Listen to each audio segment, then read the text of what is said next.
Assalamualaikum warahmatullahi wabarakatuh. Selamat siang kepada para peserta dan audiens dari sesi call for paper pada National Conference on Islamic Psychology tahun 2020. Pada kesempatan ini, saya, Diana Elvida, akan mempresentasikan artikel kami yang berjudul Orientasi Kebahagiaan pada Orang Islam. Artikel ini merupakan bagian dari disertasi saya di bawah bimbingan Dr. Bagus Takwin, Dr. Anda Pinarini Wilman Demansur PhD, dan Dr. Mira Nurmila. Latar belakang dari penelitian ini adalah berbagai studi hasil-hasil dari studi lintas budaya tentang kebahagiaan pada masyarakat dengan latar belakang budaya kolektif dan individualis. Nah, dari hasil-hasil penelitian tersebut ditemukan beberapa perbedaan terkait konstruk kebahagiaan dan prediktor kebahagiaan. Nah, terkait dengan konstruk kebahagiaan, beberapa penelitian yang pernah dilakukan mencoba mengkonsep kebahagiaan berdasarkan ajaran-ajaran agama tertentu seperti Islam dan Kristen. Selanjutnya, meskipun penelitian sudah menunjukkan adanya perbedaan konstruk kebahagiaan, dalam kenyataannya masih banyak penelitian-penelitian yang menggunakan konsep kebahagiaan yang dikembangkan di masyarakat Barat yang berorientasi individualistik seperti subjective well-being, psychological well-being, kemudian yang terakhir PERMA yang disusun atau diajukan oleh Seligman. Selain itu, terkait dengan subjective well-being yang memang banyak digunakan dalam riset-riset kebahagiaan, juga dikemukakan pandangan tentang domain satisfaction di samping life satisfaction yang sifatnya general. Nah, domain satisfaction sendiri, menurut pandangan kami, lebih berorientasi pada perspektif hedonik daripada eudaimonik dan sifatnya juga lebih personal ketimbang relasional. Nah, jika mengacu pada perspektif universal relativism dari Lomas, dia mengatakan bahwa secara umum dimensi dan determinan dari kebahagiaan itu ada kesamaan di berbagai budaya. Nah, variasinya ada di pengaruh faktor konteks itu ada di variasi dari dimensi dan determinannya dan sub-subdimensinya. Nah, kami melihat bahwa kalau mengacu pada karakteristik budaya kolektivistik, maka concern itu menjadi karakteristik utama dari masyarakat kolektif. Concern itu terkait dengan bagaimana perhatian individu itu diarahkan kepada orang lain di luar dirinya, ada perhatian, ada ikatan dengan orang lain. Nah, selain itu, ajaran Islam juga, kalau mengacu pada ajaran Islam yang menjadi fokus dalam penelitian ini adalah ajaran Islam mengatakan bahwa kebahagiaan itu mestinya mengacu pada Islamic worldview. Kemudian juga seimbang antara hablum minallah dan hablum minannas. Nah, ini ajaran-ajaran Islam yang diduga dan dipandang akan berpengaruh terhadap bagaimana pengalaman bahagia dari seorang muslim. Nah, selain itu, ajaran agama juga lebih menekankan pada kebahagiaan eudaimonik. Nah, dalam konteks Indonesia, beberapa penelitian sudah menemukan sumber utama kebahagiaan. Nah, penelitian Primasari dan Yuniarti misalnya menunjukkan bahwa kebahagiaan pada remaja Indonesia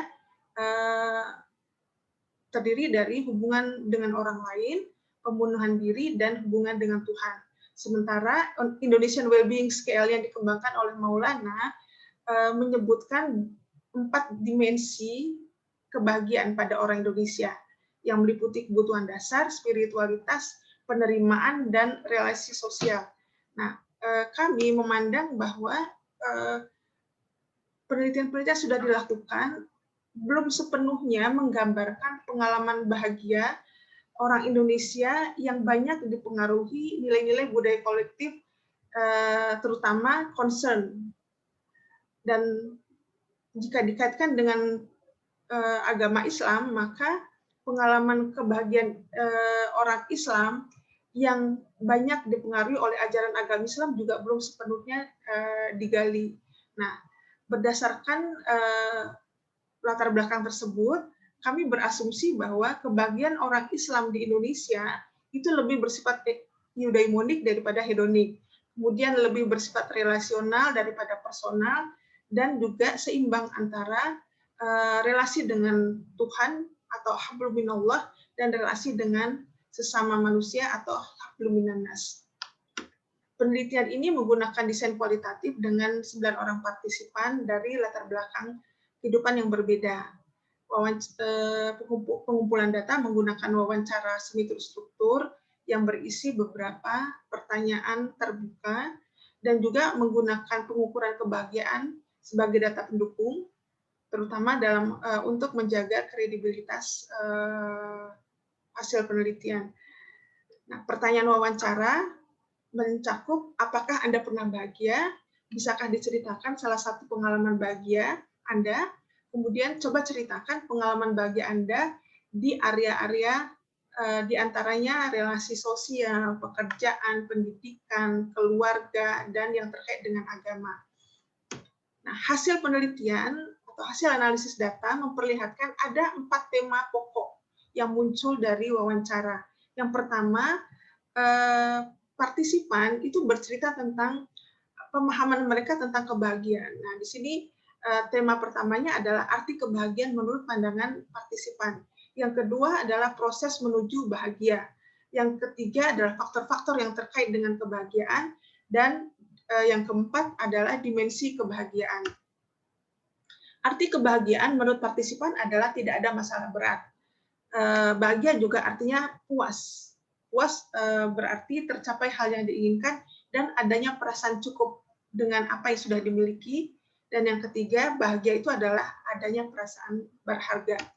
Sementara proses menuju bahagia, karena partisipan memiliki latar belakang yang berbeda dengan persoalan-persoalan hidup yang berbeda, maka berbagai cobaan hidup di masa lalu itu berpengaruh terhadap kebahagiaan mereka.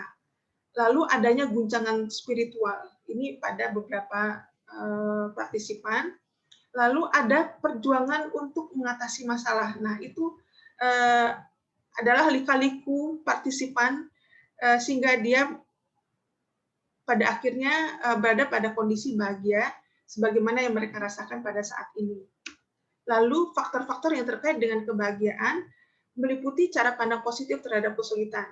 Nah, ini mencakup adanya hikmah terhadap peristiwa di setiap peristiwa, kemudian adanya keyakinan bahwa ketetapan Tuhan adalah yang terbaik dan penerimaan terhadap kehendak Tuhan.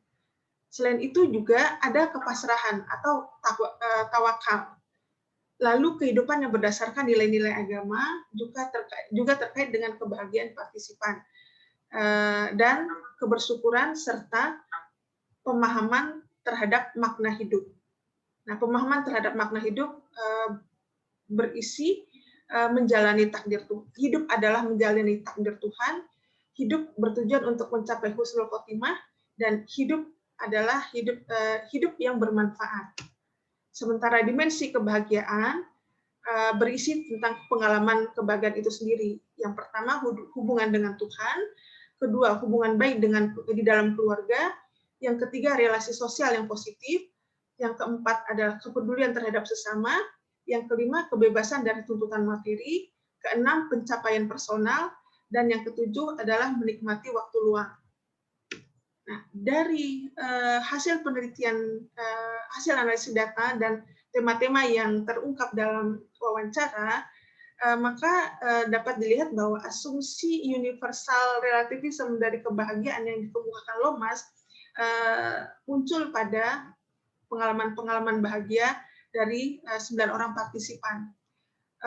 Kebahagiaan sebagai sesuatu yang universal terlihat dari faktor-faktor yang terkait dengan kebahagiaan yang meliputi cara pandang positif, kebersyukuran, religiusitas, dan makna hidup. Nah, 4 hal ini memang banyak ditemukan sebagai faktor yang berpengaruh atau berhubungan dengan kebahagiaan berdasarkan riset-riset terdahulu. Sementara dimensi kebahagiaan berupa relasi baik dengan keluarga maupun relasi sosial, pencapaian dan waktu luang itu juga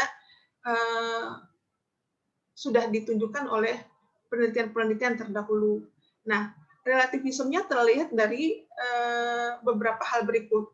Jika dilihat dari faktor-faktor yang terkait, maka cara pandang positif itu mencakup keyakinan-keyakinan tentang kehendak Tuhan, kepasrahan, dan penerimaan.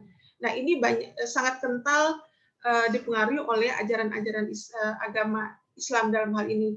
Lalu kebersyukuran juga lebih ditujukan pada kebersyukuran kepada Tuhan.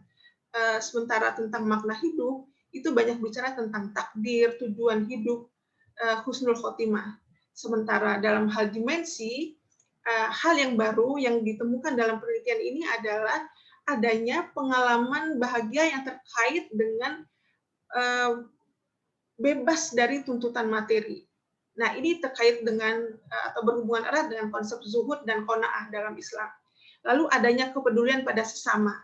Nah, ini juga membuktikan bahwa concern atau kepedulian itu memang menandai nilai-nilai pada budaya kolektif.